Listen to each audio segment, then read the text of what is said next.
刺客岁梦近战爆发力强，剑法凌厉，以暴击闻名，武器是刀。周末的宿舍里闷热的像蒸笼，空调外机嗡嗡响着吐出冷气，却压不住林雨啃薯片时咔嚓咔嚓的脆响。他瘫在转椅上滑手机，突然被一条推送视频震得坐直身子。逆水寒岁梦职业演示画面里，黑衣刺客踩着残影掠过竹林，双刃划出的刀光像银蛇狂舞，怪物头顶炸开的伤害数字红的刺眼。老周，老周快看！林雨一把扯下周阳的耳机，屏幕对到对方眼前，这游戏也太他妈帅了吧！周阳摘下眼镜擦了擦，瞅见画面里翻飞的岁梦角色，嘴角勾起一抹笑。早说啊，现在整个宿舍就差你入坑了。岁梦操作门槛高，但玩顺了就是人形自走外挂，敢不敢挑战？瞧不起谁呢？林雨脖子一梗，手指在手机屏幕上飞速点着下载键。注册界面跳出岁梦职业海报时，他盯着那把泛着幽蓝寒光的双刃，连角色捏脸都没细看，直接确认进了游戏。加载条刚跑完，满屏花花绿绿的图标就把林雨看懵了。左侧任务栏密密麻麻排着10几条提示，右下角技能区挤着7、8个看不懂名字的按键，连移动摇杆都藏在屏幕边缘旮旯里。正手忙脚乱研究时，新手村村长沙哑的声音突然炸响：年轻人，村外的野猪又在糟蹋庄稼，去教训他们。不就打猪吗？小意思。林雨强装镇定，拇指却在摇杆上打滑。等角色跌跌撞撞跑到野猪群旁，他盯着，无尽觉刹那，这些技能名直犯嘀咕：普弓箭到底搁哪？慌乱中悟出了表情按钮，角色突然原地跳起了秧歌，逗得旁边的野猪哼哼叫着集体扑来。完犊子！林雨额头瞬间冒出冷汗，疯狂点击炫耀图标，结果又按成了拍照功能。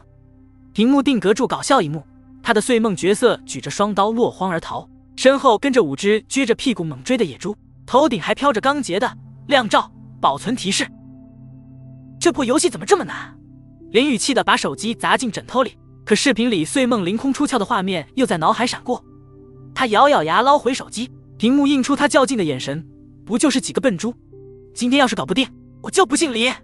叮！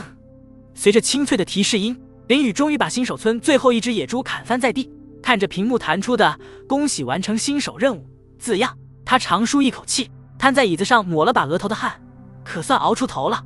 再打下去，我都快跟野猪称兄道弟了。手指刚要点前往汴京，突然瞥见屏幕角落闪过周阳的游戏 ID， 赶紧发了条消息：老周，我到汴京了，咋找你？这破地图看得我眼晕。加载条走完的瞬间，林雨猛地坐直身子，手机差点从手里滑出去。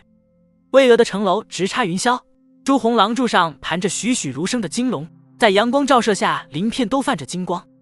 街道两旁商铺林立，卖糖葫芦的小贩举着草把子边走边吆喝，铁匠铺里飞溅的火星伴着哐哐敲打声，混着玩家们的聊天声，热闹的像过年赶集。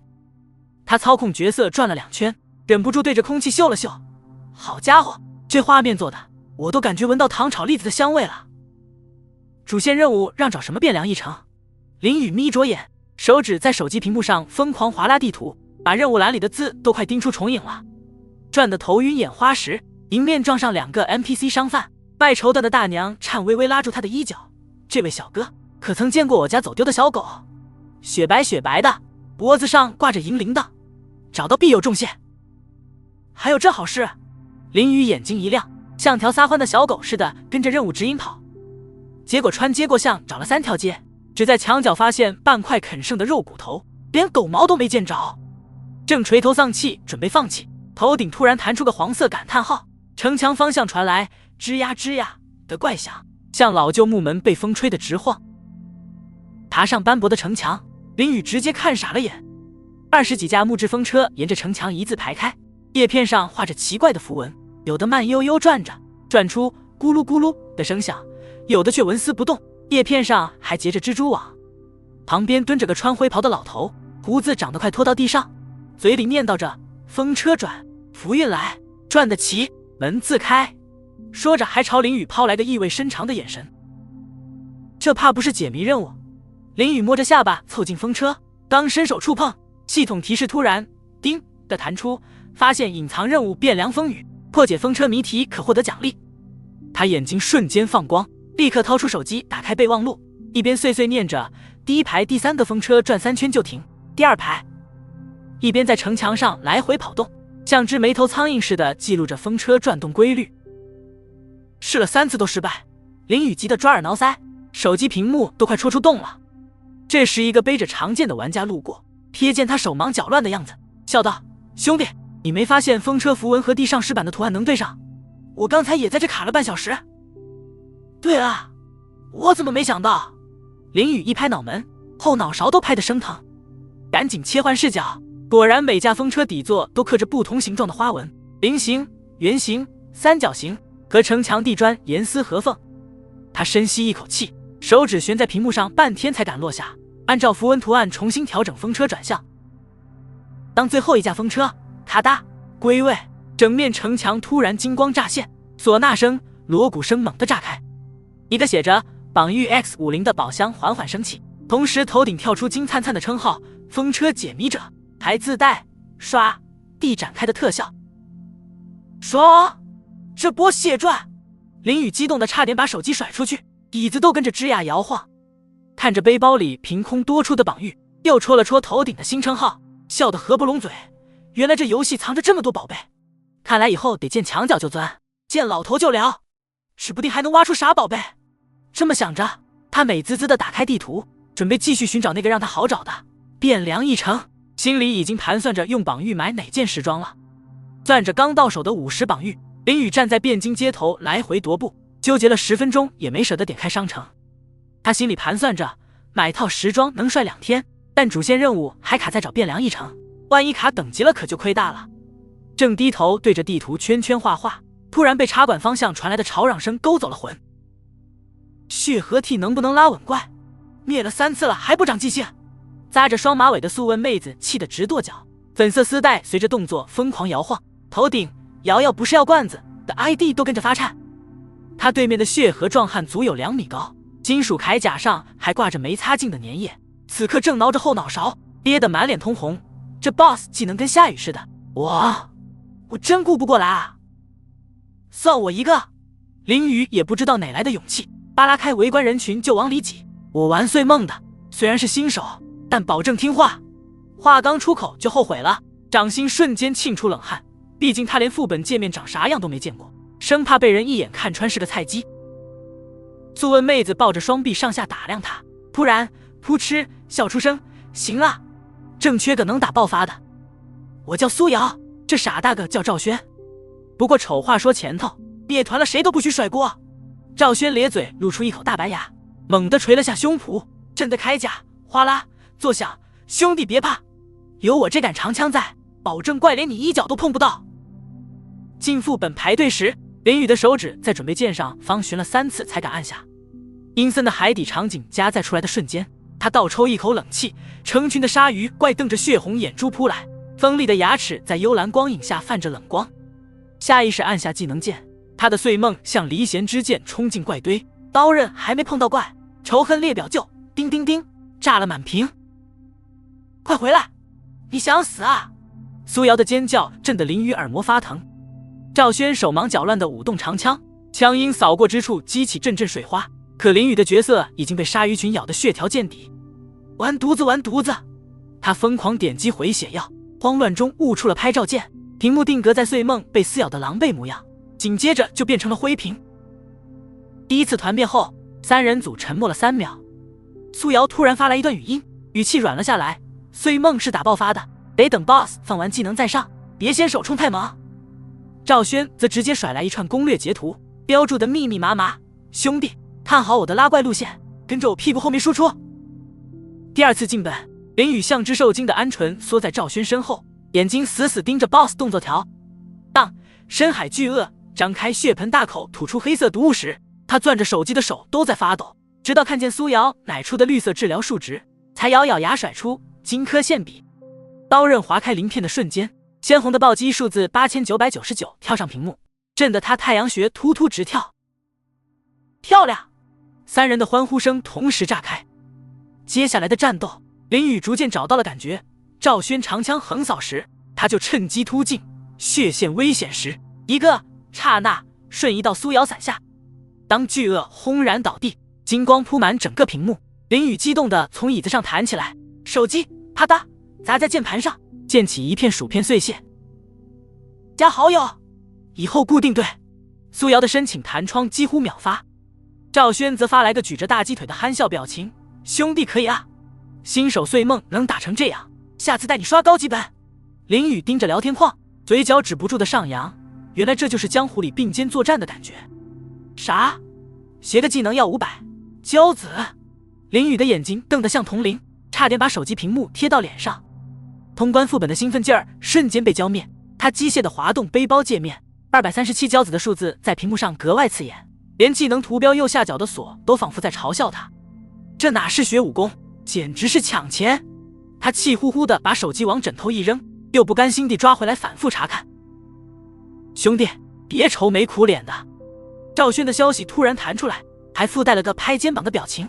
日常任务给骄子，探索地图也有隐藏奖励。对了，磁州那片竹林听说藏着宝贝，要不咱去碰碰运气？林雨盯着消息框咬了咬牙，突然想起苏瑶说过舍不得孩子套不着狼，当即回复等我，今晚干爆。第二天一早，林雨的黑眼圈比国宝还重，却像打了鸡血似的开启搬砖模式。日课任务里，他端着手机满遍惊跑，给路边乞丐送包子时差点撞上 NPC 的独轮车，帮铁匠铺跑腿又在巷子里迷了路。到拍照任务时，他为了找个好角度，在虹桥上来回折腾了10多分钟，摆了无数个姿势，路过的玩家频频侧目，还有人在世界频道调侃虹桥金线行为艺术大师。好不容易攒够300骄子，林雨的手指都在屏幕上悬停了，突然想起赵轩说的磁州竹林，万一能找到免费秘籍呢？他咬着嘴唇，关节捏得发白，最终狠狠关掉界面，操纵着碎梦一路往磁州狂奔。路上还不忘给赵轩发消息，兄弟，等我逆袭。磁州的竹林阴森森的，风穿过竹叶发出沙沙的响声，像是有人在耳边窃窃私语。林雨对照着坐标在地图上找了半天，终于在一处断崖边发现了那个神秘门洞。洞口爬满青苔，2尊石像瞪着空洞的眼睛，斑驳的裂痕让他们的表情看起来格外诡异，看得他后背发凉，喉咙也跟着发紧。豁出去了！林雨深吸一口气，胸口剧烈起伏，按下隐身技能的手指都在微微颤抖。醉梦的身影瞬间引入阴影，他像只猫似的蹑手蹑脚靠近洞口，连呼吸都放得极轻。突然，3道红光从黑暗中射来，3个手持弯刀的精英怪咆哮着扑了出来，腐臭的气息扑面而来，吓得他差点把手机甩出去。我去，这么多！林雨心脏差点跳出嗓子眼，后背瞬间被冷汗浸透。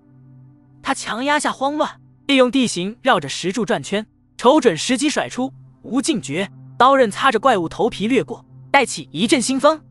一个怪物被激怒，猛地挥刀劈来，他一个翻滚躲开，后背却撞上了石壁，震得他角色发出痛苦的闷哼。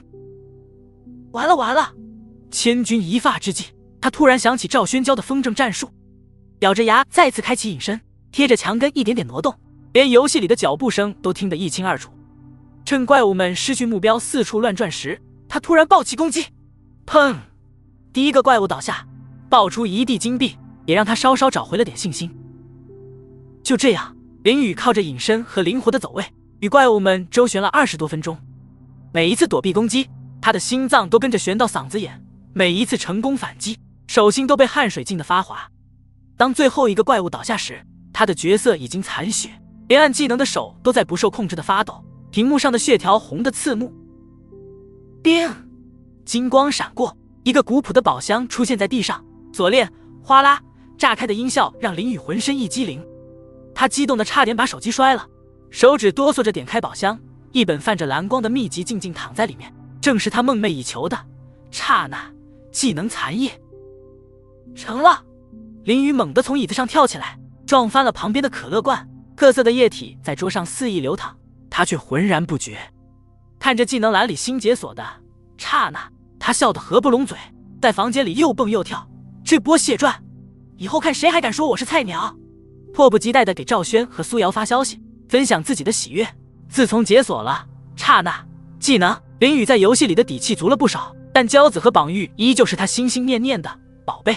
每天清晨6点半，闹钟还没响，他就迷迷糊糊地摸过手机，睡眼惺忪地打开逆水寒，看着日课任务列表里跳动的图标，他一边打着哈欠，一边用手指在屏幕上划拉，嘴里嘟囔着：今天说啥也得把那套限时时装的碎片凑齐，再攒点绑玉买坐骑皮肤。日课任务对现在的林雨来说，就像吃饭喝水一样轻松。在汴京街头，他帮书生捡起被风吹散的文稿时，故意操控碎梦在 NPC 面前耍帅的翻转2圈，还不忘在世界频道发个耍酷的表情。组队打简单副本，进天阁时，他和苏瑶、赵轩配合默契，一边输出一边在语音里插科打诨。赵轩，你这血和当的跟个肉盾似的，怪都看不见我人影。林雨笑着调侃，苏瑶则立刻笑着吐槽：林雨，你别光顾着秀操作，血线见底了都不知道。再这样我可不奶你了啊！赵轩也跟着大笑，得了吧，你俩别贫了，专心打本。最让林雨期待的还是江湖闲聊任务。有次他在茶馆碰上2个 NPC 吵架，一个说书先生非要把《水浒传》里的武松说成是女的，另一个账房先生气得直拍桌子，胡子都跟着抖个不停。林雨在旁边兴致勃勃的劝架，结果因为选项选得太离谱，不仅没劝好，反而把2人都得罪了。最后莫名其妙接了个赔礼道歉的隐藏任务，还得去不同的地方买特产赔罪。当他把任务经历分享到队伍语音时，惹得赵轩和苏瑶笑了他半天。苏瑶还打趣道：林雨，你这劝架水平怕是越劝越乱。这天的拍照任务要求拍摄最具江湖气息的场景，林雨骑着马跑遍了好几个地图，在杭州城的烟雨楼前，他尝试了各种角度，但总觉得少了点味道。在白帝城的码头，看着人来人往的船只，拍了几张后还是摇了摇头，都不满意。最后他咬咬牙，一路疾驰跑到三清山，站在云雾缭绕的悬崖边，山风呼啸着吹过，掀起碎梦的衣角，远处若隐若现的道观在云雾中宛如仙境。他屏住呼吸，调整好角度，果断按下了快门。照片里他的角色手持双刃，身姿挺拔，背后是翻涌的云海，眼神坚定，宛如一位遗世独立的侠客。刚提交照片没多久，系统突然弹出全服公告，金色大字在屏幕上方滚动，恭喜玩家林雨的摄影作品《三清侠影》荣获今日最佳，奖励绑玉200，限时挂件流云坠。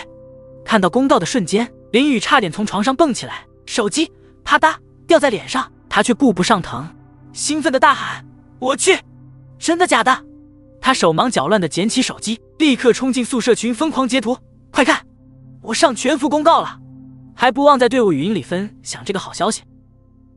赵轩立刻发来一连串震惊的表情，可以啊兄弟，这照片绝了，跟官方宣传图似的，改天带我也拍拍。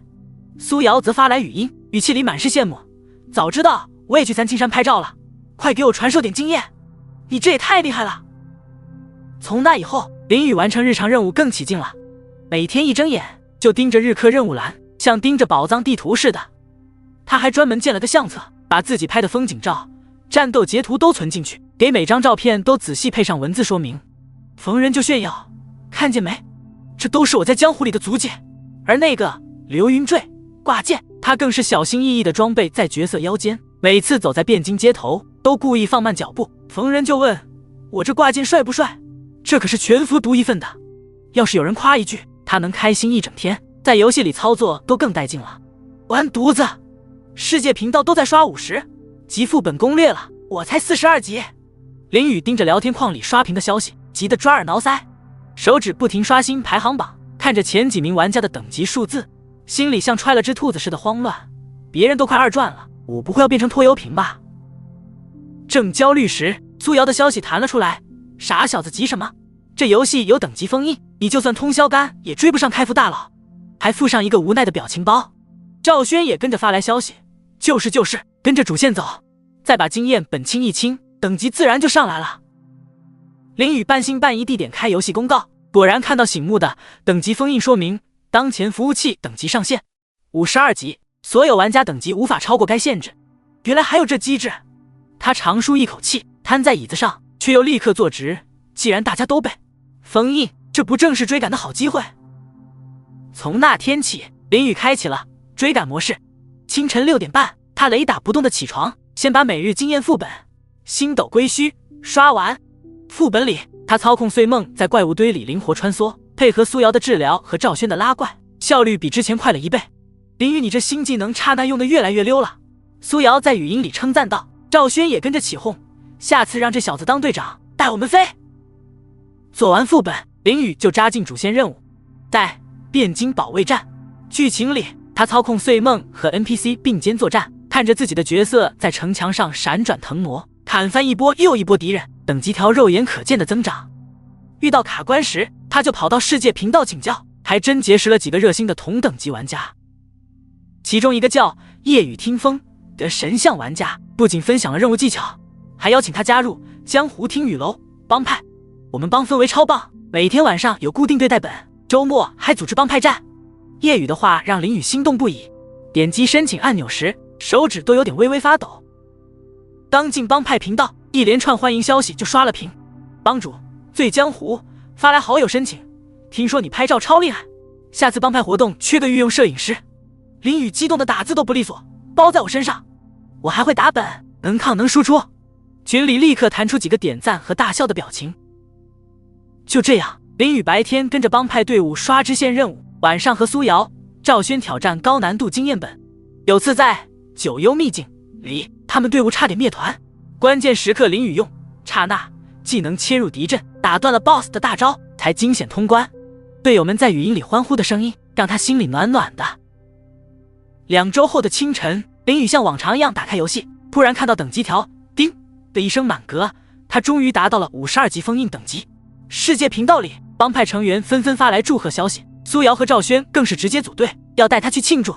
看着好友列表里一个个熟悉的名字，林宇嘴角扬起笑容，原来追赶等级的路上也能收获这么多惊喜。达到服务器等级上限后，林宇不再只盯着经验条。这天帮派频道里有人晒出一身补丁落补丁的粗布衣长，却透着洒脱不羁的江湖气，底下全是求问时装出处的回复。他连忙私聊对方，得到的答案让眼睛一亮，江湖门派任务，找丐帮长老接。第二天一早，林宇就赶到杭州城的丐帮总舵。青瓦屋檐下，身着短打的丐帮弟子们或蹲在地上啃烧鸡，或围在一起划拳，吆喝声震天响。他好不容易挤到拄着竹杖的丐帮帮主跟前，还没开口，就听对方噗的吐出半块鸡骨头。小子，瞧你这身行头，想换身衣裳？前辈，我想试试。林宇连忙点头，角色在屏幕里弓着腰，活像个乖巧的小学徒。就这样，他接下了第一个任务，帮丐帮弟子夺回被抢走的讨饭碗。目标地点在城西乱葬岗，阴森的雾气里，10几个蒙面山贼正围着一堆破碗哄笑。林宇深吸一口气，按下隐身技能，像只黑豹般潜入敌阵。刹那，技能划出的寒芒惊破寂静，山贼们还没反应过来，就被他凌厉的连招打得节节败退。当最后一个山贼抱头鼠窜，他弯腰捡起脏兮兮的陶碗时，突然发现碗底刻着小小的盖字，仿佛在诉说着什么故事。可这只是开始，接下来的日子，林宇成了丐帮的编外人员。他帮老乞丐在雷雨中守住破庙，暴雨浇的角色浑身湿透，布料紧贴在身上，又在汴京城的大街小巷追踪偷粮贼，踩着屋檐飞檐走壁，瓦片在脚下发出细微的脆响。最惊险的一次，他孤身闯入山贼老巢，在狭小的地窖里与敌人周旋，刀刃与石壁碰撞出的火星照亮了他紧张的脸。终于，当他把最后一份失窃的物资交还给丐帮长老时，老人浑浊的眼睛突然亮了。好小子，有骨气，这是你的奖励。一道金光闪过，一套灰扑扑的丐帮劲装出现在背包里，粗布麻衣上打着整齐的补丁，腰间还系着个破旧的酒葫芦，走起路来哐当哐当响。林宇迫不及待地换上新装，站在杭州城的断桥上转圈。虽然这套时装没有华丽的特效，也不如别人的金缕玉衣耀眼，但穿在身上仿佛真的成了行侠仗义的丐帮好汉。他立刻截图发到帮派群，还配上文字：从此我也是有套装的人了。哈哈，丐帮要多个俊俏小乞丐了。苏瑶的消息秒回，还发了个捂嘴笑的表情。赵轩则跟着起哄，下次打本你这套衣服往 BOSS 跟前一站，说不定对方以为咱们是来要饭的，直接投降。看着好友们的调侃，林宇笑得前仰后合。他抚摸着屏幕里的酒葫芦，突然觉得这朴素的丐帮劲装比任何珍稀时装都珍贵，毕竟这是他在江湖里靠自己的努力赢来的第一件战衣。换上丐帮劲装的林宇特意在汴京虹桥转了3圈，看着自己衣角飘动的模样，嘴角止不住上扬。当帮派频道弹出今晚8点帮战，全员备战的红色公告时，他立刻退出试衣间，连背包里新得的道具都没来得及整理。这次肯定能打出漂亮的输出。他在队伍语音里喊得中气十足，手指在手机边缘敲出兴奋的节奏。夜幕降临时，帮战地图的天空被染成诡异的血红色。林宇缩在赵轩身后，看着那杆黑色长枪扫出凛冽的枪锋，将敌方几个脆皮玩家逼得连连后退。苏瑶的治疗光环在人群里忽明忽暗，像一盏漂浮的小太阳。就是现在！林宇眼睛发亮，指尖重重按下，刹那角色化作黑色流光冲进敌阵。可脚底刚触到敌方阵营的土地，刺骨的寒意突然包裹全身。神像的寒冰阵不知何时已在脚下成型，冰冷顺着裤腿蔓延，冻得他角色牙齿打颤。紧接着3枚火球擦着脸颊飞过，灼热的气浪与寒意交织，血条刷地见底。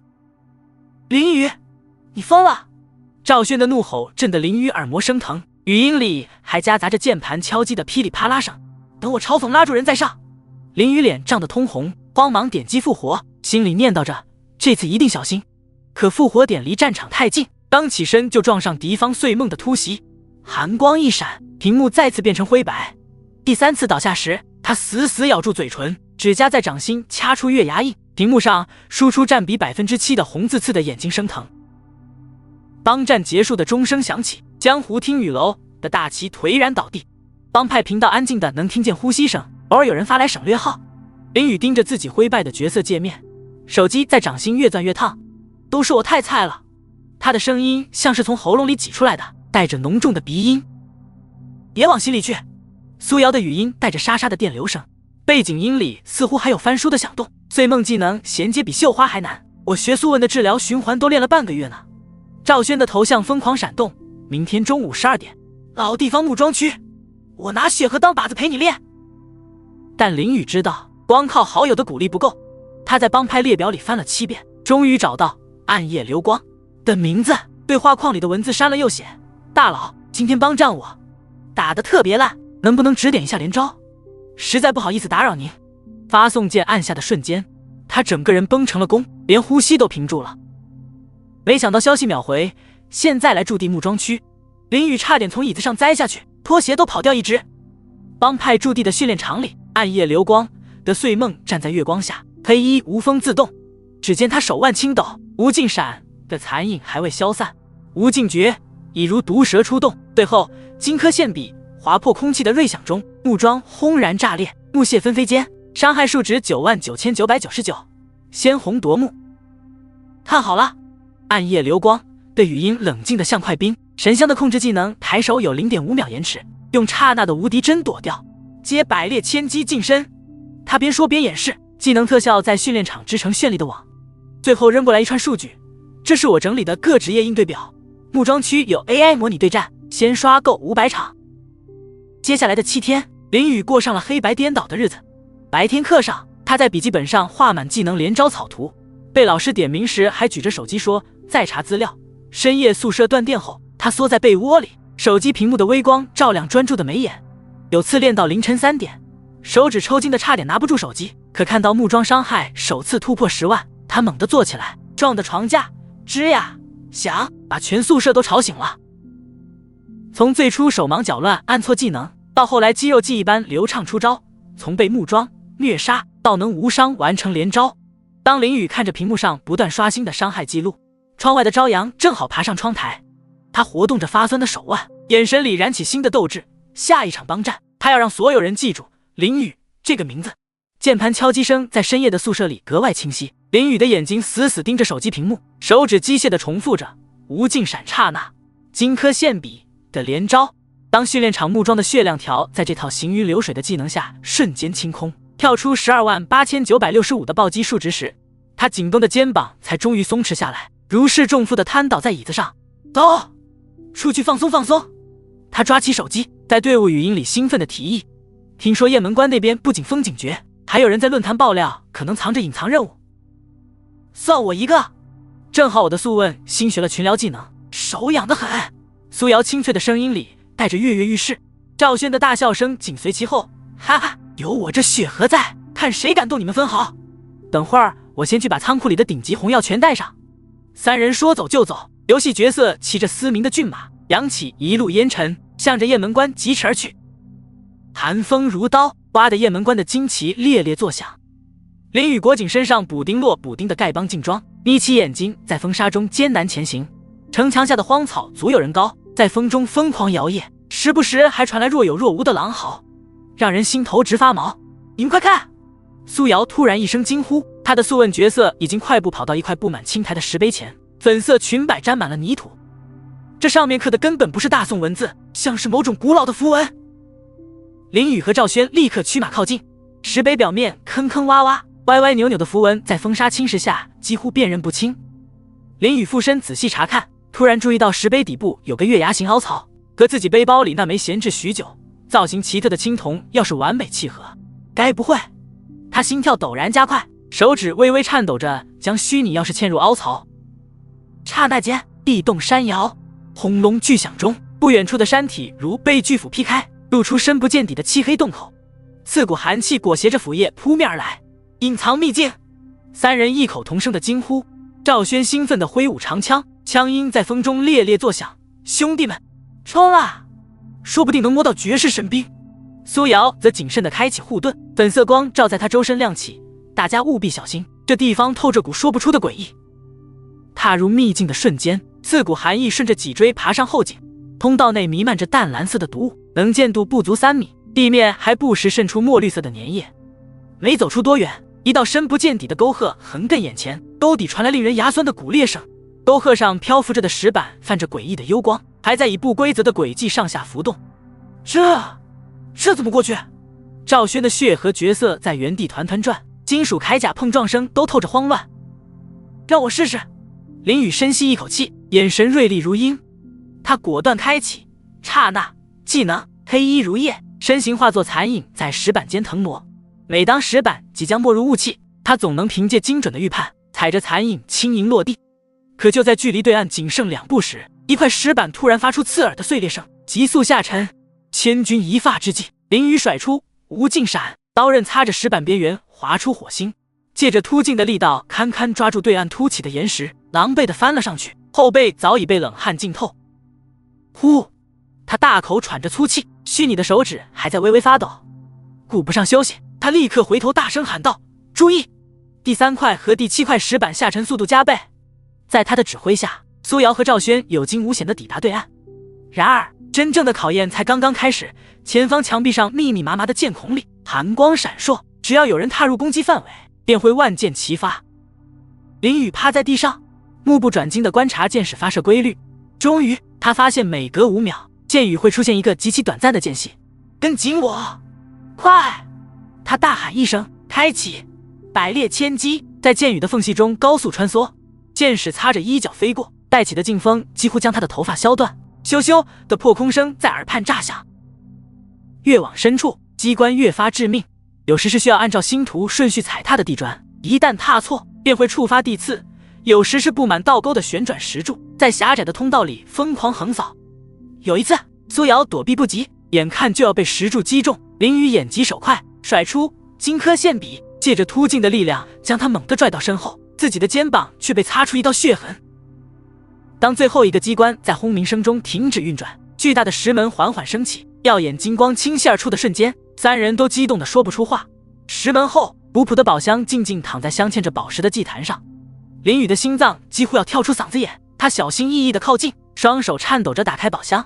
柔和的光芒中，一本刻着古老纹路的内功心法和一套银色雁门战衣缓缓升起。战衣上栩栩如生的雁纹仿佛随时会振翅高飞，穿在身上的刹那，蓝色光影如星河般在周身流转，连技能特效都变得更加华丽。太值了！赵轩的吼声震得语音都变了调，这套时装网汴京街头一战，不得迷倒一片妹子。苏瑶开心地绕着林雨转圈，粉色丝带和他身上的银色战衣交相辉映。林雨，这次真的多亏你，要不是你这岁梦出神入化的身手，我们根本不可能走到这里。林雨抚摸着战衣上精致的纹路，嘴角扬起灿烂的笑容。这一刻，他深深体会到，比时装和心法更珍贵的是和伙伴们并肩作战，共同克服万难的情谊。他知道，在这片广袤的江湖中，还有无数未知的奇遇正等待着他们去探索。月光斜斜地洒进宿舍窗台。林雨倚着椅子靠背，手指无意识地摩挲着手机屏幕上雁门战衣流转的蓝光特效。这套来之不易的时装在汴京虹桥吸引了无数驻足目光，甚至有陌生玩家私聊求购，这让他心里满是自豪。当世界频道突然跳出首届跨服 PVP 精英赛报名开启的猩红公告时，他几乎是条件反射般点击了参赛按钮，指腹重重地按下确认键，仿佛要将这段时间的努力全部倾注其中。是时候检验一下这段时间的努力了。他快速在帮派群里敲下文字，还特意截了张角色360度旋转展示特效的图片。消息刚发出去，苏瑶的语音秒回：冲，拿个冠军回来让我们开开眼。赵轩则发了个举着奖杯的表情包：兄弟，我已经准备好帮你庆祝了。看着群里热闹的回应，林雨嘴角上扬，却没发现自己无意识地开始反复检查背包里的药品和增益道具。比赛当天，林雨早早地将手机插上充电宝，耳机线在桌上绕了又绕，反复确认音量和麦克风是否正常。电脑屏幕右下角的时钟每跳动1秒，他的心跳就加快1分。当倒计时3、2、1开始的机械女声响起时，他感觉喉咙发紧，手指间甚至沁出了冷汗。猩红如血的天空下，呼啸的狂风裹挟着沙粒拍打着屏幕，远处对手的身影在晨雾中若隐若现。当黑色劲装的轮廓逐渐清晰，林雨倒抽一口冷气，对方腰间的双刃流转着诡异的紫光，每走一步，地面都会留下暗紫色的残影，光是这份压迫感就让人喘不过气来。狭路相逢勇者胜，林雨给自己打气，声音却不自觉地发颤。他果断按下刹那技能，角色化作黑色流光疾驰而去。可就在即将近身的瞬间，对手突然一个鬼魅般的无尽闪，竟出现在他侧后方。林雨瞳孔骤缩，慌忙按下护盾，却只来得及挡住部分伤害，1/3的血条瞬间消失，屏幕边缘染上刺目的猩红。接下来的战斗彻底成了一场噩梦。对手的技能释放精准得如同计算好的程序，林雨刚抬手准备释放百裂千击，就被突如其来的无尽诀打断。更可怕的是，对方的连招一气呵成，百裂千击衔接，刹那的瞬间，林雨甚至连闪避的机会都没有。紧接着无尽诀的寒光闪过，他的血条直接见底。林雨疯狂点击回血药和技能，手指在屏幕上划出凌乱的轨迹，可所有反抗都如同泥牛入海，毫无作用。清脆的提示音如同丧钟，灰白色的失败界面骤然占据整个屏幕。林雨呆坐在椅子上，手指依旧保持着按动技能的姿势，眼睛死死盯着战斗失败4个大字，耳边嗡嗡作响。他不敢相信，这场期待已久的比赛竟然在短短1分钟内就宣告结束。退出比赛后，林雨的宿舍陷入死寂，他目不转睛地盯着角色身上暗淡无光的雁门战衣，仿佛那只是一件普通的粗布衣裳。手机不断震动，帮派群里的消息如雪花般涌来。苏瑶温柔的声音带着担忧：没关系，这只是一次比赛而已。赵轩则气得打字都在发抖，那个对手肯定开外挂了，不然怎么可能这么厉害？可这些安慰的话语却像棉花糖砸在胸口，轻飘飘的，无法驱散他心中的阴霾。深夜，林雨打开比赛回放，将进度条拉到最开始，一帧一帧的观看。他看着自己呆板的走位，总是习惯性的往右侧闪避，看着自己技能释放时的犹豫，浪费了无数输出机会。原来我还差得远，他喃喃自语，挫败感如同潮水般将他淹没。月光透过窗户，在他脸上投下长长的阴影，手机屏幕的冷光映照着他紧抿的嘴唇和通红的眼眶。那一夜，林雨在床上辗转反侧，脑海中不断回放着比赛画面，对手行云流水的操作就像一根尖锐的刺，反复扎在他的心上。但很快，不甘和倔强从心底涌起。凌晨3点，他猛地坐起身，手机屏幕的光照亮了他坚定的眼神。他开始疯狂搜索碎梦职业的高端攻略视频，手指飞速滑动，在各个论坛和交流群里请教高手。聊天框里的文字不断弹出，他认真记录着每一条建议，连眼睛发酸都顾不上揉一下。从那以后，木桩区成了林雨的第二个家。白天他一练就是几个小时，手指在屏幕上磨出了薄薄的茧子。晚上他戴着耳机，全神贯注地观看高手比赛录像，笔记本上记满了密密麻麻的笔记。有时候练到深夜，室友都已鼾声如雷，他依旧对着手机屏幕反复练习新学的连招。手指发麻了就甩一甩继续，眼睛酸痛了滴2滴眼药水坚持。每当想要放弃时，他就打开那场失败的比赛回放，心中的斗志便再次熊熊燃烧。下次比赛一定要让所有人刮目相看。他在心里暗暗发誓。窗外的月光见证着他的努力，也照亮着他在江湖中继续前行的路。凌晨3点的宿舍，月光斜斜穿过百叶窗，在林宇的桌面投下细碎的银斑。自从跨服首败后，他的日程表被刷本练招塞得满满当当，连泡面桶都在桌角堆成了小山。这天傍晚，当帮派频道弹出猩红大字今晚8点剑梦临渊开荒，急需强力输出时，他刚塞进嘴里的火腿肠差点掉在键盘上，立刻飞速打字，算我一个。发完消息，又像强迫症发作般把刚研究出的刹那百裂千击荆轲线笔连招在木桩区反复演练20遍下来，连手指滑动的轨迹都在屏幕上磨出了淡淡的印记。剑梦临渊副本入口处，浓稠如墨的雾气翻涌着，将半截断剑残碑裹得若隐若现。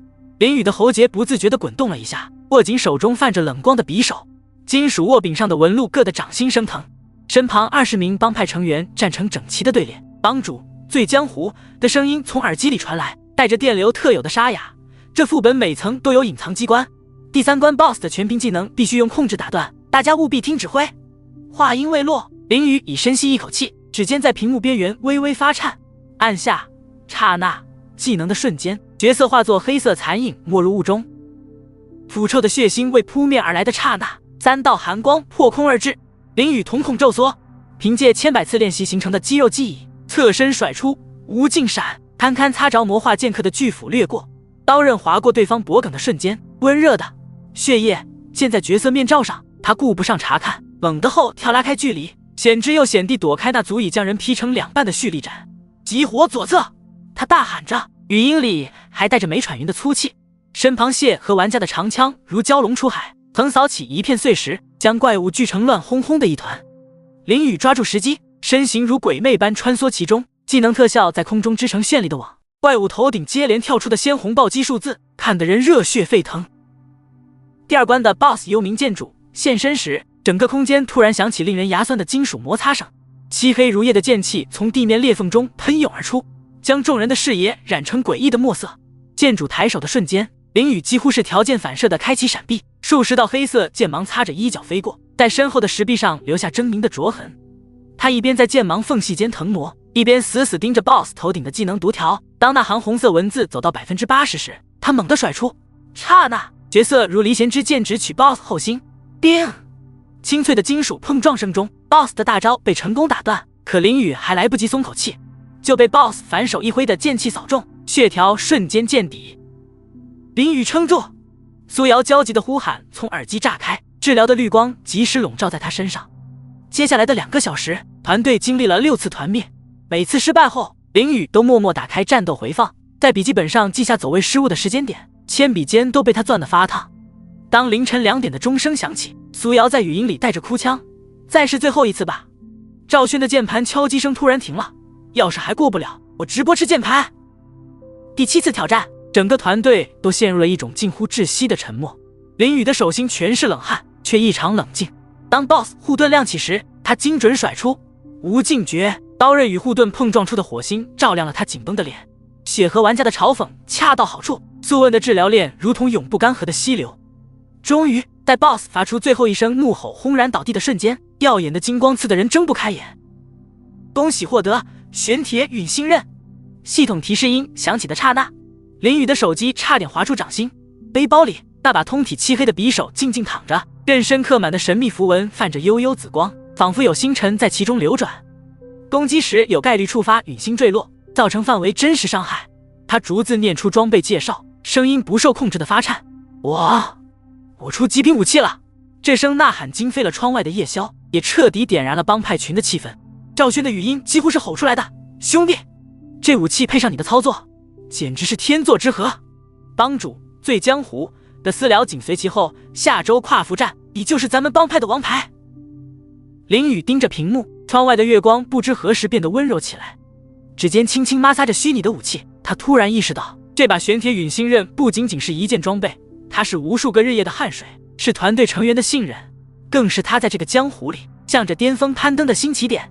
玄铁陨星刃泛着冷冽的光泽，安静躺在林宇的背包里，每次打开界面都能让他回想起剑梦陵渊里惊心动魄的战斗。然而这股喜悦还未完全消散，汴京城里突然响起震耳欲聋的喇叭声，首届天宫霓裳时装设计大赛火热开启，封后榜玉，限定外观等你拿。彼时林雨正咬开一包泡面，热汤噗的溅到手机屏幕上，他手忙脚乱的擦拭，眼睛却死死盯着公告，立刻在三人小群里，苏瑶和赵轩，姐妹们，搞事情了，这奖励也太香了，我报名，我报名。苏瑶的语音消息几乎是秒回，背景音里还夹杂着快速的哒哒鼠标点击声，正好我大学学的服装设计，在游戏里憋好久了，这次必须大展身手。赵轩紧接着发来个举着大铁锤的表情包，豪迈地说，材料收集这块包在我身上。我跑遍了大宋地图，知道好几个藏着宝贝的隐藏矿洞。三人一拍即合，当天晚上汴京最热闹的听风茶馆里，3个游戏角色围坐在角落，开启了紧张的战略会议。苏瑶的速问角色优雅地支起画架，指尖轻点，一幅幅美轮美奂的设计图便如画卷般在空气中徐徐展开，有仙气飘飘、裙摆缀满繁花的广袖长裙，也有线条利落、尽显英姿的劲装。林雨和赵轩瞪大眼睛，时不时发出哇塞的惊叹。就它了！林雨突然指着其中一张设计图，那上面的时装融合了岁梦的神秘冷峻与素问的柔美婉约，黑色为主色调，却点缀着灵动的流光。江湖幻梦这个名字怎么样？苏瑶眼睛一亮，赵轩也连忙点头，方案就这么敲定了。说干就干，第二天一早，三人便各奔东西。林雨骑着他那匹枣红色的快马，风风火火地赶往磁州。他牢牢记得上次在神秘门洞探险时，似乎见过一种会发光的藤蔓，那独特的蓝光，不正是江湖幻梦需要的元素？磁州的山林里布满荆棘，每走一步，角色的衣裳就会被划出一道口子。更要命的是，还得绕过隐藏着机关的断崖，稍不注意就会触发万箭齐发的陷阱。终于，在一处瀑布后的山洞里，林雨找到了目标。那藤蔓泛着幽幽蓝光，如同夜空中的星河碎片，触碰时还会发出清脆悦耳的声响，仿佛在吟唱古老的歌谣。可他刚伸出手，一群散发着荧光的灵蝶突然从暗处飞出，翅膀扇动间带着尖锐的锋刃。林雨眼神一凛，立刻施展碎梦的技能，身形如鬼魅般在蝶群中灵巧闪避，找准时机甩出无尽诀，刀刃划出优美的弧线。一番激战后，他终于成功拿到藤蔓，低头一看，角色的衣裳已经破破烂烂，狼狈极了。另一边，赵轩来到了极寒之地的冰窟，寒风如刀，刮得他的血和角色脸颊生疼，铠甲上很快结满了冰霜。他握紧长枪，用力凿开厚厚的冰层，每一下都伴随着咔嚓的碎裂声。在刺骨的寒风中，他专注地挖掘着稀有矿石，每一块矿石都闪着独特的光泽，有的泛着神秘的紫色，有的透着梦幻的蓝色。有一次，脚下的冰层突然发出咯吱的危险声响，还没等他反应过来，脚下的冰面就裂开一道缝。千钧一发之际，他将长枪狠狠插入冰层，凭借着血河的力量，一点点往上攀爬，好不容易才脱离险境，后背早已被冷汗浸透。而苏瑶则坐镇汴京，在自己布置的美轮美奂的工作室里，将收集来的材料进行精心加工。他施展速问技能彩艺，轻轻一挥，神奇的事情发生了，普通的布料上立刻浮现出精美的花纹，仿佛有一双看不见的手在绣制。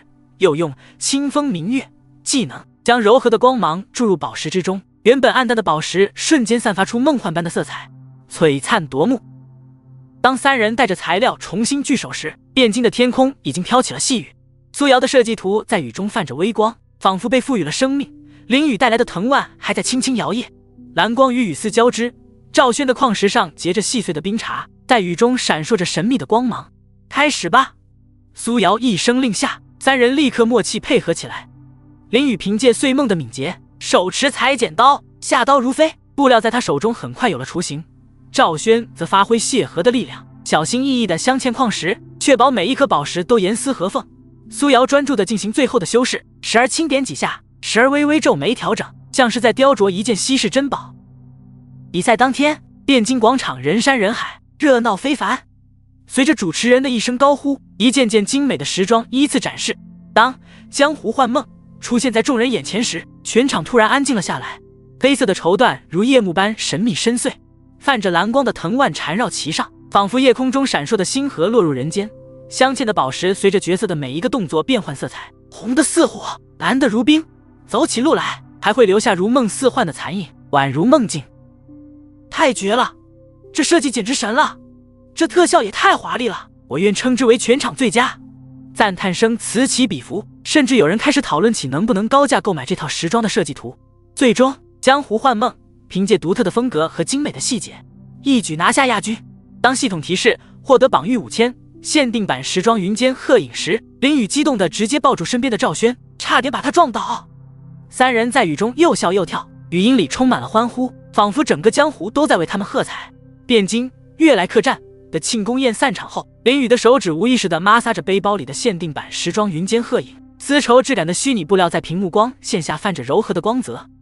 但这份喜悦很快被心底的躁动取代，他的目光定格在那叠泛着微光的内功残页上，泛黄的纸页间隐约流转着神秘符文。为了集齐九转玄功的全部残页，他连续3周泡在各大地图的隐藏副本里，甚至咬牙用时装大赛赢得的5000榜玉，从一位神秘玩家手中换来最后半卷残页。当系统提示须于昆仑虚天书洞完成最终突破试炼时，他的心跳都漏了一拍。昆仑虚的暴风雪如同肆虐的巨兽，林雨的碎梦角色裹紧厚重的披风，每前进一步都要对抗刺骨的狂风。其栖身的积雪中，脚印刚踩下就被新雪覆盖，呼啸的风声里仿佛夹杂着远古的低语。屏幕右下角的体温条以肉眼可见的速度下降，他不得不频繁使用暖身丹，丹药化作的金色暖流在经脉中流淌，却仍抵不过外界的严寒。终于，那座被冰冷包裹的山峰出现在视野尽头，尖锐的冰锥在阳光下折射出冷冽的光。天书洞，3个古朴大字被火焰状的纹路环绕，洞口喷涌而出的热浪与外界的严寒剧烈碰撞，蒸腾起漫天白雾，仿佛有一头沉睡的巨兽正发出灼热的呼吸。踏入洞穴的瞬间，潮湿的岩壁上幽绿色的灵火骤然亮起，忽明忽暗的映照着地面交错的剑痕。林雨屏住呼吸，薛迪碾过碎石的声音在寂静中格外清晰。当他刚转过布满钟乳石的拐角，地面突然剧烈震颤，伴随着一声震耳欲聋的咆哮，一只浑身燃烧着赤色火焰的巨狼破土而出。狼瞳中跳动着妖异的红光，獠牙间滴落的唾液接触地面便腾起黑烟，腐蚀出一个个焦黑的坑洞。炼狱守护兽的猩红名字在他头顶闪烁，压迫感几乎凝成实质，让林雨的角色不自觉地攥紧了腰间的双刃。来得正好，林雨深吸一口气，指尖在屏幕上快速滑动，指甲几乎要在钢化膜上划出痕迹。他抢先甩出刹那技能，化作黑色残影直扑狼手，却低估了守护兽的敏捷。巨狼庞大的身躯灵活侧转，燃烧着火焰的尾巴横扫而过，结结实实抽在他肩上。剧痛让角色闷哼出声，血条瞬间下降1/3，眼前的画面都蒙上了一层血色滤镜。紧接着，巨狼大口张开，一道裹挟着硫磺味的烈焰喷薄而出。林雨急忙开启无尽闪，在火海中左冲右突，刀刃劈开火焰的刹那，他与狼瞳中倒映的自己对视，那里面除了狼狈，更有燃烧的斗志。战斗进入白热化阶段，巨狼突然后腿蹬地，浑身毛发如钢针般竖起，空气中的温度急剧攀升，洞穴顶部的钟乳石都开始融化滴落。林雨瞳孔骤缩，这是要释放终极大招的前兆。他脑海中飞速闪过在木桩区练习过无数次的连招，果断按下百裂千击，身影化作密集的残影近身，紧接着衔接荆轲献笔。寒光闪过的瞬间，巨狼的技能独条戛然而止，但反击也随之而来。锋利的狼爪擦着他的咽喉划过，带起一串血珠，惊得他后背瞬间被冷汗浸透，连呼吸都停滞了半秒。洞穴中，技能特效与兽爪掀起的气浪激烈碰撞，林雨的衣裳早已被火焰燎得焦黑，布料碎片在气浪中翻飞，但他的眼神却越发冷静，手指在屏幕上的操作如同机械般精准。抓住巨狼攻击后的僵直间隙，他连续3次使用刹那突进，每次闪现都精准避开要害，将其逼至岩壁角落。最后，他深吸一口气，刀刃上凝聚起璀璨的光芒，一记蓄力的无尽诀带着破空声劈下。随着一声震天动地的怒吼，守护兽庞大的身躯轰然倒地，溅起的血花在岩壁上绽放出妖异的图案。林雨的角色单膝跪地，胸口剧烈起伏，耳边只剩下自己粗重的喘息声。屏幕上击败守护兽，突破条件达成的提示在血雾中若隐若现。下一秒，洞穴顶部突然降下一道金色光柱，先前收集的九转玄功残叶自动漂浮在空中，彼此间的符文如同活物般缠绕融合。当古朴的秘籍成型的刹那，无数金色符文化作流光涌入林雨体内，角色四周的空间开始扭曲变形，经脉中仿佛有滚烫的岩浆奔腾。全副公告以醒目的金色大字刷屏，玩家林雨成功突破高级内功心法九转玄功，全属性提升 30%。 世界频道瞬间沸腾，好友申请和祝贺消息如雪花般涌来。突破完成后，林雨颤抖着打开属性面板，看着各项数值的暴涨，喉咙发紧说不出话。他下意识握紧手中的玄铁陨星刃，刀刃上的符文与新突破的心法产生共鸣，泛起更加耀眼的光芒，甚至在地面投射出神秘的光影。洞穴外的暴风雪不知何时已经停歇，朝阳刺破云层，金色的阳光洒在他焕然一新的角色身上，为这场艰难的突破画上完美句点。林雨望着远处连绵的雪山，嘴角缓缓扬起，属于他的江湖新篇章才刚刚开始。成功突破九转玄功后，林雨的游戏界面右下角不断弹出组队邀请，消息提示音像催命符似的响个不停。这天傍晚，帮主醉江湖的私聊带着不容拒绝的气势：小林子，今晚8点万象魔宫开荒，队里就缺你这尊大神了。林雨刚咬开泡面盖子，热气扑在脸上，他盯着屏幕上醉江湖发来的队伍截图，眼睛瞬间瞪大。队伍里不仅有帮派主力，连向来独来独往的一剑天涯都在练，这可是服务器战力榜前10的神像玩家。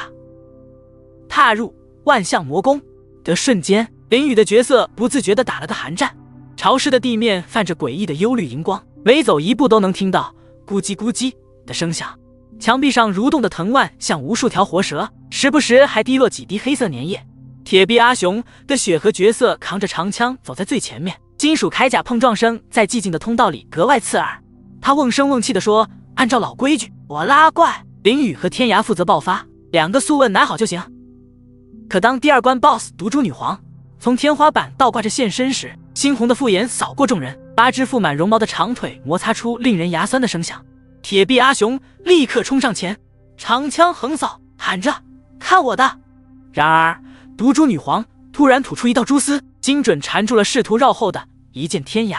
阿雄，你会不会拉怪啊？ BOSS 都转头打我了。一剑天涯的声音瞬间拔高，带着压抑不住的怒气。他的神像角色在蛛丝束缚中疯狂搓动技能，冰冷在四周炸开。我怎么不会拉了？你输出能不能别像个愣头青往前冲？铁臂阿雄的血和角色涨红着脸，盔甲缝隙里都能看到爆起的青筋。他奋力挥舞长枪，却怎么也拉不回 BOSS 的仇恨。两人的争吵在语音里炸响，像2串鞭炮同时点燃。就在这时，一声尖锐的尖叫划破混乱：救命！我被毒物缠住了，血回不上来。原来是杏林小仙不知何时踩中了地上的紫色光圈，浓稠的毒物瞬间将他包裹，血条以肉眼可见的速度狂掉。苏瑶吉的声音都变了调：先救人啊，别吵了。他疯狂点击治疗技能，粉色的治疗光团却像石沉大海，根本止不住那疯狂下降的数字。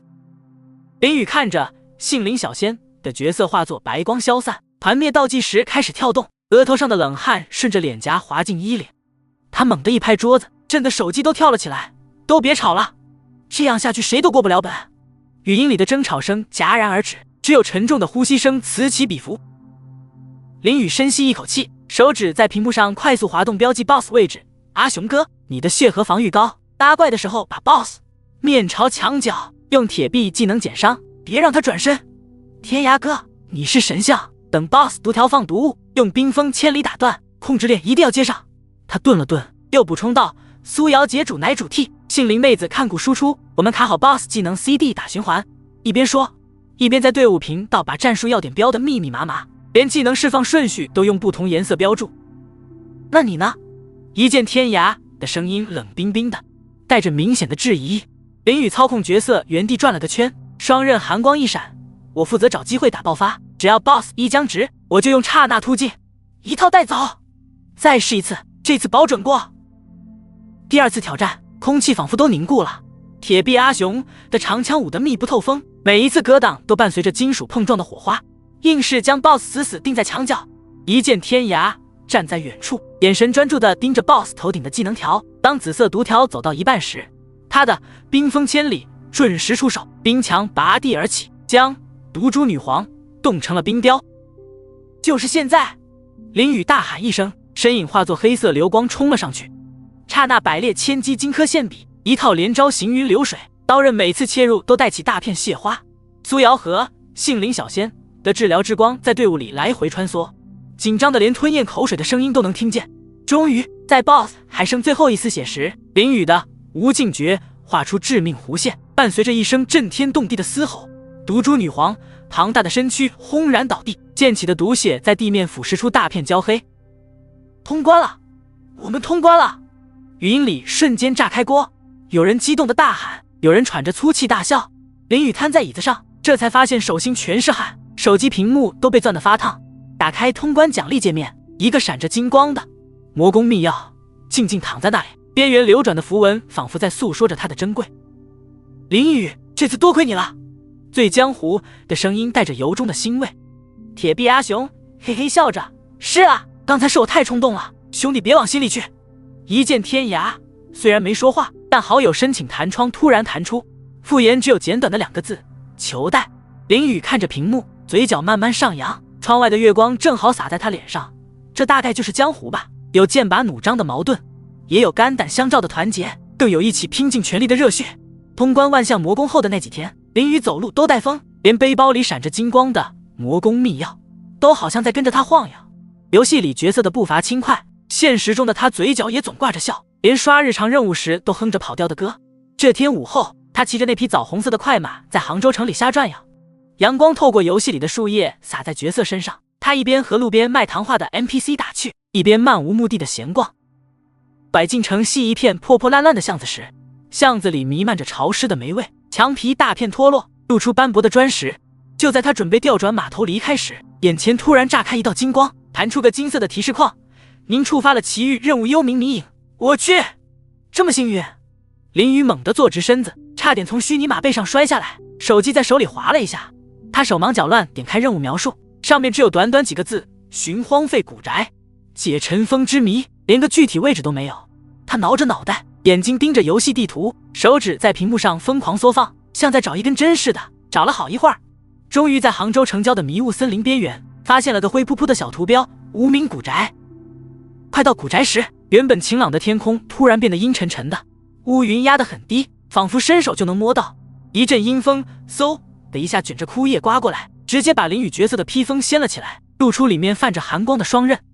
古宅的朱漆大门掉了漆，露出里面腐烂的木板，门上还挂着半块生锈的牌匾，勉强能看出陈腐2个字。风一吹，牌匾吱呀摇晃，锈屑簌簌往下掉。林雨咽了咽口水，伸手推门，吱呀的声音拖得老长，惊飞了屋檐下一群乌鸦，黑压压的翅膀扑棱声让他心里直发毛。他下意识摸了摸腰间的双刃，小声嘀咕：这地方比万象魔宫还瘆人啊。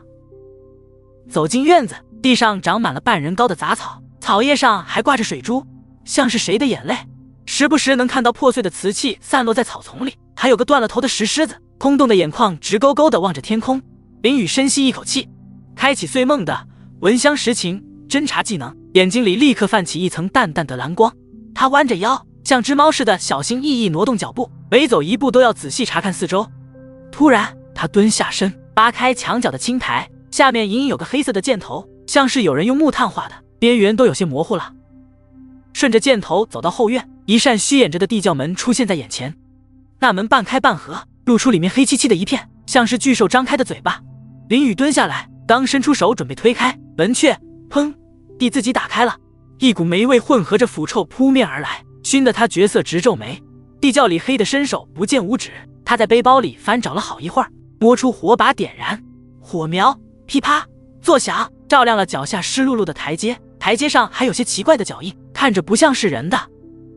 越往下走，林雨越觉得浑身发冷，墙壁上时不时闪过几道黑影，速度极快，像是有人在奔跑。可他一转头，又啥都没有，只有火把的影子在墙上摇晃。正紧张呢，突然听见前面传来哥哥的笑声，像是个小女孩，又尖又细，在空荡荡的地窖里来回回荡，一声接着一声，听得他头皮发麻，汗毛唰的一下全竖起来了，声音都有点发抖。谁在那儿？喊完这句话，他才发现自己的角色双手都紧紧握住了双刃。拐过一个弯，火把的光照到了地窖深处，一个穿着白色长裙的小女孩背对着他，头发乱糟糟的遮住了脸，裙摆上沾着暗红的污渍。林雨咽了咽口水，硬着头皮走过去，每走一步心跳都快了几分。还没等他开口，小女孩突然猛地转头，一张青灰色的脸出现在火光里，眼睛黑洞洞的，没有眼珠。啊！林雨吓得手机差点飞出去，现实中整个人往后一缩，游戏里的角色也跟着往后跳了一大步。可奇怪的是，小女孩扑哧一声笑了，声音变得尖细又诡异：“胆小鬼，我又不会吃了你。”说完，她的身形开始扭曲，眨眼间变成了一个拄着拐杖的老太太，身上的黑袍破破烂烂，上面还绣着些看不懂的符文，却隐隐透着股威严，直勾勾的眼神让林雨角色不敢直视。小家伙，想知道这古宅的秘密吗？老太太沙哑的声音响起，像是从喉咙里挤出来的，还带着几声咳嗽。帮我做3件事，我就告诉你。林雨咬了咬牙，心想来都来了，硬着头皮点头，喉咙发紧。您说啥事儿？接下来可把林雨折腾坏了。第一件事是去地窖最底层，那里堆满了白骨，一群会自爆的骷髅举着生锈的武器冲过来，每次爆炸都震得地面直晃。林雨左躲右闪，刀刃都砍卷了口，才从他们手里夺回一把铜钥匙。第二件事更离谱，要在挂满符咒的房间里，按特定顺序敲响3遍铜锣。他敲错了2次，房间里立刻狂风大作，符咒乱飞，差点被符咒缠住。最后一件居然是陪老太太聊家常，听他讲这古宅当年的故事。老太太一边说，一边流着浑浊的眼泪，故事里的爱恨情仇听得林雨心里酸酸的。当林雨把最后一件事做完，老太太满意地点点头，抬手一挥，一道黑光闪过，一件漆黑的长袍出现在林雨面前。这是幽冥夜行衣，穿上它，连鬼都找不着你。老太太说完，身影渐渐消散，临走前还留了句：“以后说不定还会再见。”声音越来越远，最后消失在空荡荡的地窖里。林雨迫不及待地穿上夜行衣，刚一装备，就发现自己的隐身技能图标上多了个金色的小皇冠。他试着按下隐身键，不仅身形消失得无影无踪，连呼吸声和脚步声都听不见了。他在原地又跑又跳，还故意从一群老鼠身边经过，老鼠们根本没反应。这也太牛了！林雨兴奋地在原地转圈圈，心里美滋滋地想着，下次帮战穿上这衣服，不得把对面吓一跳，说不定还能偷偷绕到敌方后排，打他们个措手不及。自从穿上那套独一无二的幽冥夜行衣，林雨在帮派里的风头一时无两，帮众们围着他，七嘴八舌的让他展示隐身特效，连平日里严肃的帮主都笑着调侃，要给他封个夜影先锋的职位。可每当夜深人静，林雨盯着手机屏幕，脑海里总会闪过上次跨服 PVP 比赛惨败的画面，对手那行云流水的操作，自己挥败退场的狼狈，像根刺扎在心里。眼瞅着新一季的跨服 PVP 比赛报名开始，他狠狠按下报名键，摩擦着手机喃喃道：“这次一定要扳回一局。”比赛当天，汴京的决胜擂台被挤得水泄不通，密密麻麻的玩家脑袋顶在林雨角色头顶晃悠，呐喊助威声震得他耳机嗡嗡直响。他坐在电脑前，空调冷风呼呼吹着，后背却全是汗，手心黏糊糊的，点匹配界面时手机差点滑出去。加在条缓慢前进的每一秒都像一个世纪那么漫长，心跳声在耳膜里咚咚作响。当猩红的对战地图突然展开，狂风裹挟着沙粒噼里啪啦砸在屏幕上，对面身影从风沙中逐渐清晰的瞬间，林雨猛地坐直身子，眼睛瞪得溜圆，那身标志性的黑色劲装，腰间流转紫光的双刃，可不就是上次把他打得找不着北的碎梦高手？好久不见啊！带着电流杂音的语音从系统频道传来，字里行间满是戏谑。看来这段时间你没少下功夫。林雨喉咙发紧，死死咬住后槽牙，连呼吸都放轻了。他目不转睛地盯着对手，发现对方还是老习惯，开战前总要把双刃在指尖转2圈，金属碰撞声清脆的像在挑衅。这次我可不会再轻敌了。他对着麦克风低吼，手指在手机边缘一下下敲着，像是在给自己打拍子。战斗钟声当啷响起，林雨深吸一口气，果断开启闻香识情，蓝光在角色眼底流转，他像头蓄势待发的猎豹，连对手衣角的飘动都不放过。果不其然，对面刹那技能先发制人，残影撕裂空气冲过来。林雨早预判到这招，拇指在屏幕上飞速滑动，无尽闪瞬间触发，整个人侧身翻出半米远。对手的刀刃擦着他的夜行衣掠过，布料被割开的刺啦声清晰可闻，冷风灌进后背，惊得他汗毛倒竖。反应变快了吗？对手轻笑着甩出百裂千击，霎时间密密麻麻的刀影如同暴雨倾盆而下。林雨的角色在刀雨中疯狂腾挪，后背的夜行衣被划出好几道口子，碎布条在风中狂舞。他咬得嘴唇都发白，眼睛死死盯着对手技能衔接的间隙，心里默数着：快了，快了！终于，在对方连招结束的僵直瞬间，林宇浑身紧绷的肌肉猛地发力，刹那突进阶，荆轲现笔，一气呵成，刀刃精准刺入对手肩膀。鲜红的暴击数字89765炸出来的那一刻，他感觉自己心脏都停跳了半拍。可以啊！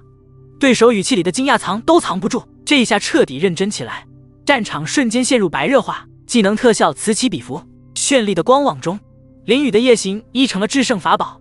好几次他隐身绕到对手背后，冷不丁甩出一套连招，打得对方手忙脚乱。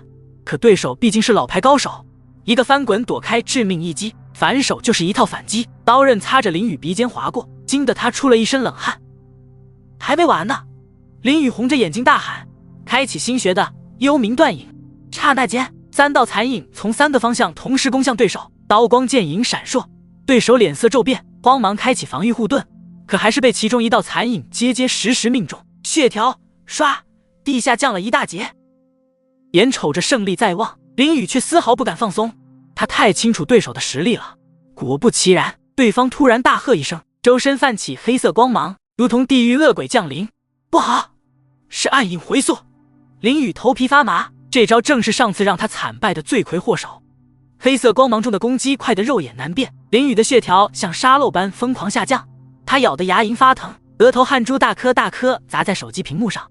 千钧一发之际，他突然想起在地窖完成奇遇任务时面对神秘 NPC 的冷静，深吸一口气，他果断按下夜行衣的隐身键，整个人消失得无影无踪。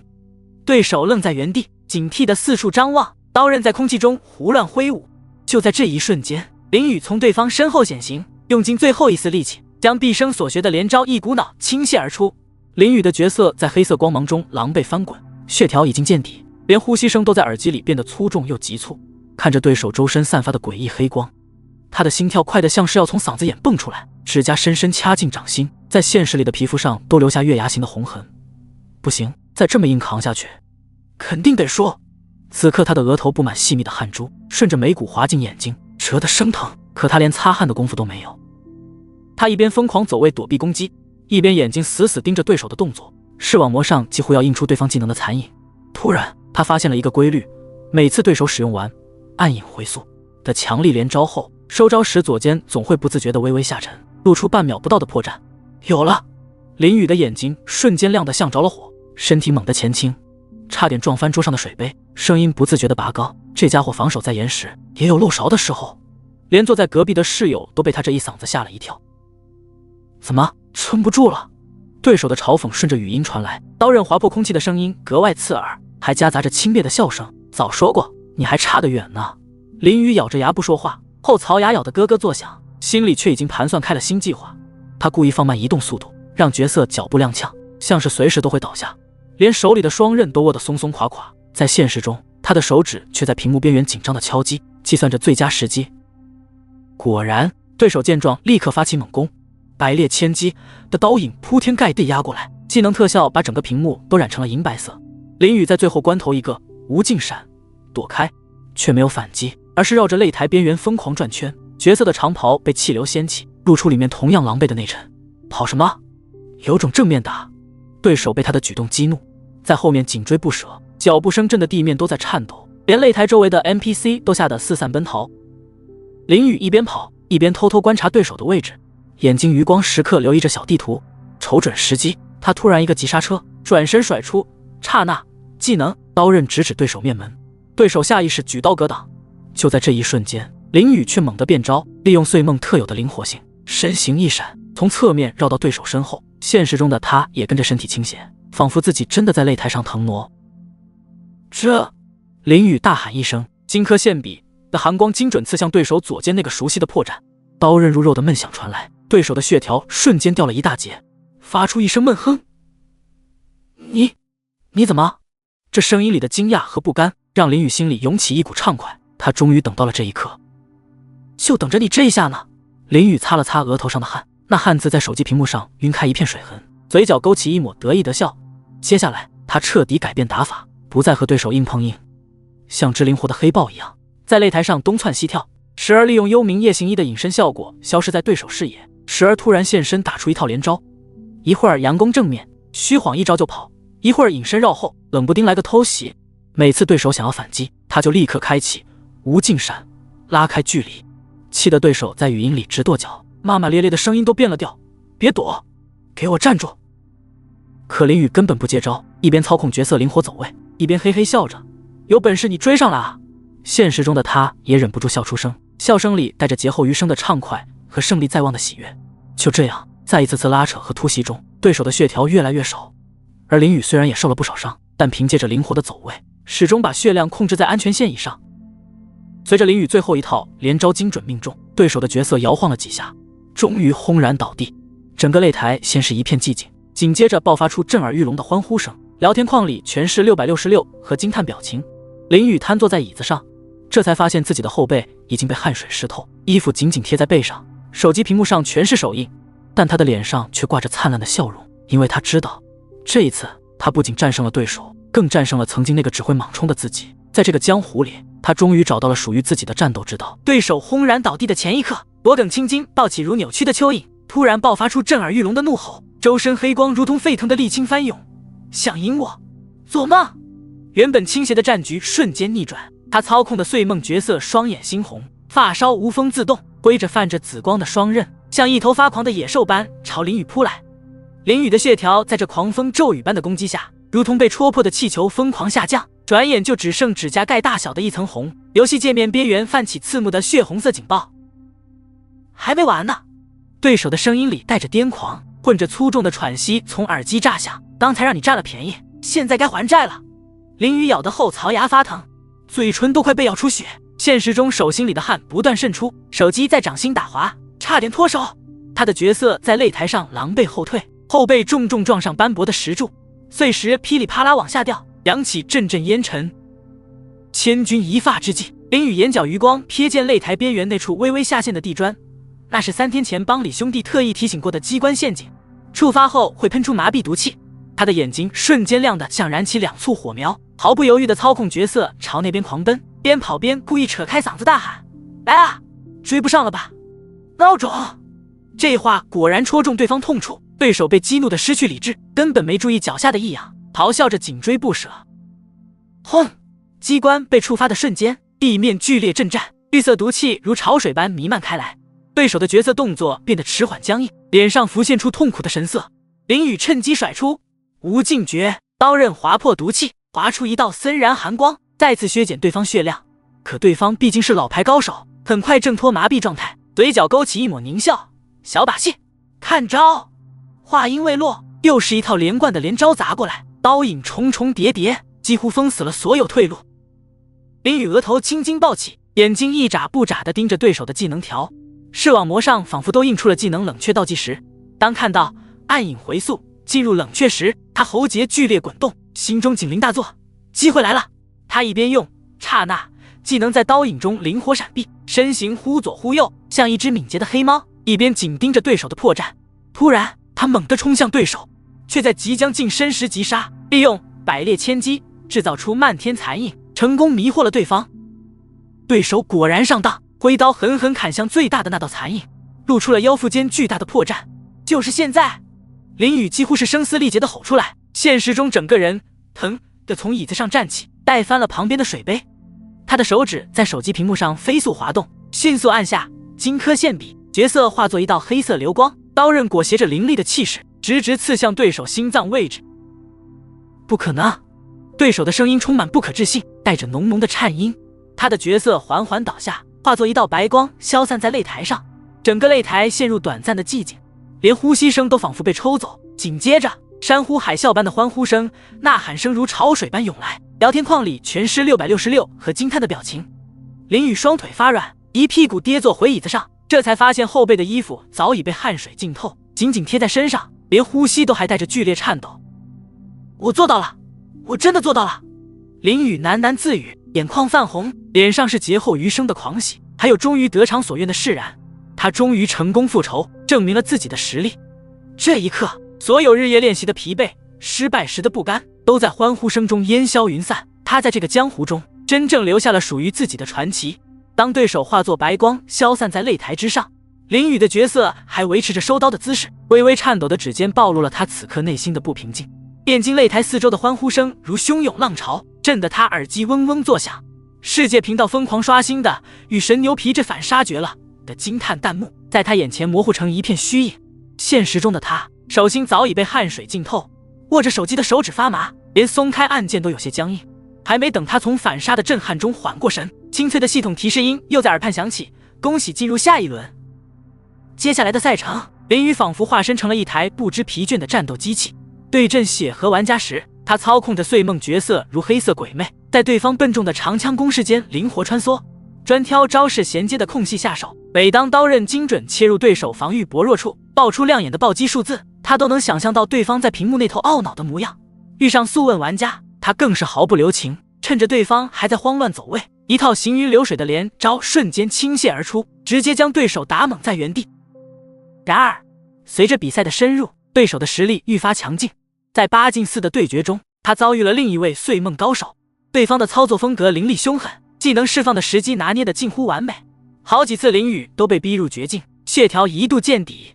千钧一发之际，他突然想起那段日夜泡在木桩区钻研自创连招的时光，牙关一咬，将那套尚未完全熟练的招式倾泻而出。当最后一道刀刃划过对手咽喉，看着对方不可置信的表情，林雨紧绷的神经才稍稍放松，后背早已被冷汗浸透。一路过关斩将，林雨竟真的杀进了决赛。当系统弹出决赛对手是全服战力榜第2的神像寒江雪时，整个帮派群瞬间炸开了锅。赵轩的语音消息一条接着一条，喊的嗓子都劈了，兄弟，那家伙的兵系控制超变态，一个不小心就会被冻成冰棍，你可千万小心啊。苏瑶则发来一段长长的文字，稳住心态，我们相信你，把平时训练的水平都发挥出来，你一定行。看着好友们的关心，林雨深吸一口气，在心里默默给自己鼓劲。决赛地图加载完成，一片银装素裹的昆仑之巅呈现在眼前，呼啸的寒风裹挟着鹅毛大雪，拍打着屏幕，发出簌簌的声响，仿佛连天地都在为这场巅峰对决而颤抖。对面的寒江雪身着一袭冰蓝色长袍，衣袂随风飘动，手中的玉笛泛着幽幽冷光，仅仅是站在原地，周身便凝结出一层薄薄的冰霜，强大的气场扑面而来。能走到这一步，倒是有点本事。寒江雪清冷的声音透过耳机传来，不带一丝温度。不过冠军我拿定了。比赛的钟声敲响，林雨瞬间进入战斗状态。可神香这个职业的远程攻击优势，让他陷入了前所未有的困境。冰魄剑一支接一支如流星般射来，林雨操控角色左躲右闪，好不容易避开一轮攻击。紧接着暴风雪技能又在脚下炸开，白茫茫的冰雪瞬间覆盖地面，角色的双脚像是被粘住了一般，每走一步都无比艰难。更要命的是，一个不慎，他直接被冰牢束，冻在原地，动弹不得，只能眼睁睁地看着血条哗哗往下掉。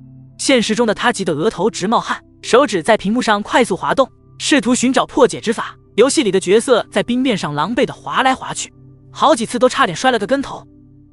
就这点能耐，寒江雪的嘲讽声带着几分戏谑，玉笛在空中划出一道优美的弧线，一道冰冷风暴呼啸着朝林雨席卷而来。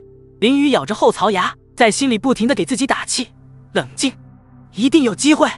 他深吸一口气，果断开启闻香识情，双眼泛起幽蓝光芒，全神贯注地观察着对方技能释放的规律和间隙。经过几次试探，他终于发现神香每次释放大招后都会出现半秒的僵直，而这就是他等待的机会。机会来了！当寒江雪用完冰封千里的瞬间，林雨毫不犹豫地甩出刹那技能，化作一道黑色残影朝着对手疾驰而去。然而寒江雪的反应快得惊人，一个踏雪无痕，轻松躲开，反手就是一记双寒剑气，寒光闪过，林雨侧身急避，刀刃几乎是贴着神香的衣角划过，带起一阵冷风，惊得他心脏猛地一跳，后背瞬间被冷汗浸透。比赛进入最后1分钟，局势愈发紧张，林雨的血条只剩下1/3，而寒江雪还有一大半的血量，形势岌岌可危。就在这时，神香在释放完一个技能后，因走位过于激进，脚下突然打滑，身形微微一顿。就是现在！林雨的眼睛瞬间亮如星辰，浑浑身的血液都开始沸腾。他的手指在屏幕上飞速舞动，百裂千击，荆轲现比无尽绝。3套连招如狂风暴雨般倾泻而出，刀刃划破空气，发出尖锐的呼啸声。韩江雪显然也没想到会出现这样的失误，慌乱中想要开启护盾，却还是慢了一步。随着最后一道刀刃闪过，韩江雪的角色晃了晃，终于轰然倒地。林雨整个人如释重负，瘫坐在椅子上，眼睛直勾勾地盯着屏幕上冠军2个金光闪闪的大字，耳边只剩下自己砰砰的心跳声。这一刻，世界频道再次被疯狂刷屏，全服公告以耀眼的金色大字宣告，玩家林雨荣获跨服 PVP 大赛冠军。看着这一切，林雨的眼眶渐渐湿润，所有的努力，所有的坚持，在这一刻都化作了眼角滚烫的热泪。他知道自己终于站上了这个江湖的巅峰，成为了众人瞩目的焦点。全服公告的金光如同滚烫的熔金，在视网膜上灼烧出久久不散的痕迹。林雨的手机不断震动，好友申请界面像被潮水淹没的堤坝。雨神求带，大佬收徒吗？的弹窗以每秒3条的速度疯狂刷新，逼得他不得不连点10几次，暂不处理。还没等他缓过神，帮派频道突然炸开满屏烟花特效。帮主醉江湖的语音带着破音的激动，全体成员注意，今晚8点，汴京虹桥为咱们的冠军办庆功宴，一个都不许缺席，不来的罚刷10遍与神威武。夜幕降临时，汴京虹桥早已被挤得水泄不通，桥上的红灯笼连成一片红海，随着晚风摇晃，灯笼碎子扫过玩家头顶，发出沙沙轻响。林雨刚一踏上传送点，就被一股大力拽进怀里。赵轩的血和角色铠甲还带着战场的余温，熊抱差点勒得他角色喘不过气。兄弟，你可太给咱帮派长脸了，今晚必须不醉不归。说着，虚拟酒杯里琥珀色的液体泛起涟漪，酒香仿佛透过屏幕飘了出来。苏瑶的素问角色踏着祥云飘来，指尖轻点间，粉色花瓣纷纷扬扬，落在林雨肩头，化作闪烁的星光。早就知道你行，我还特意准备了惊喜呢。他眨了眨眼，发梢的珍珠流苏跟着晃动。庆功宴上，人群像煮沸的热汤般喧闹。帮里的小透明玩家举着酒杯挤到前排，声音因为激动而发颤。雨神那招反杀，我录屏看了20遍，操作细节全记小本本上了。几个老成员勾肩搭背围过来，拍着他的肩膀大笑。下次跨服战，咱们直接把冠军之邦的大旗插对面老家。突然，人群中爆发出山呼海啸般的欢呼。只见帮主醉江湖骑着通体雪白的踏雪龙驹，身后跟着8个壮汉 NPC， 抬着一面足有2人高的锦旗，烫金大字江湖第一岁梦在月光下熠熠生辉，边缘还绣着细碎的剑影暗纹，引得周围玩家纷纷截图。喧闹一直持续到3更天，最后一批醉醺醺的帮众被传送回帮派驻地后，虹桥终于恢复寂静。林雨独自登上汴京铁塔，铁质阶梯在脚下发出吱呀声响，塔顶的晚风裹挟着护城河的水汽，掀起他冠军披风的暗纹下摆。远处的万家灯火像洒在黑绸上的碎钻，映得他眼底泛起微光。闭上眼睛的瞬间，往事如走马灯般涌来。第一次跨服赛惨败后，他在宿舍通宵研究对手录像，泡面凉了又热。在木桩区练习连招时，手指在屏幕上磨出的茧子，和苏瑶、赵轩在暴雨中寻找稀有材料，角色的衣裳被淋得透湿。在这儿发什么呆呢？带着笑意的声音惊得他转身。苏瑶和赵轩不知何时跟了上来，赵轩随手抛起一枚铜板，在月光下划出银色弧线。咋的，拿了冠军就开始伤春悲秋了？苏瑶轻轻按住他的肩膀，粉色衣袖拂过他手臂。其实我们都知道你付出了多少，真的，我们为你骄傲。他的声音突然哽咽，眼眶泛起水光。林雨望着2个从菜鸟时期就并肩作战的好友，喉咙像塞了团棉花。远处传来更夫打更的梆子声，他深吸一口气，让清凉的夜风灌满胸腔。这不过是个开始，江湖这么大，厉害的人多着呢。听说天外天副本至今无人通关，我还要去挑战更高难度，去见识更广阔的世界。他握紧腰间的玄铁陨星刃，刀刃与冠军勋章碰撞，发出清越鸣响。夜色中，3人的身影在月光下融成剪影，新的烟花腾空而起，在天幕炸开时照亮了他们眼底跳动的火焰。林雨知道，当第一缕朝阳升起时，属于他的江湖新篇章将以更激昂的笔墨继续书写。全文完，欢迎大家订阅点赞看我的频道，跟波波一起看小说。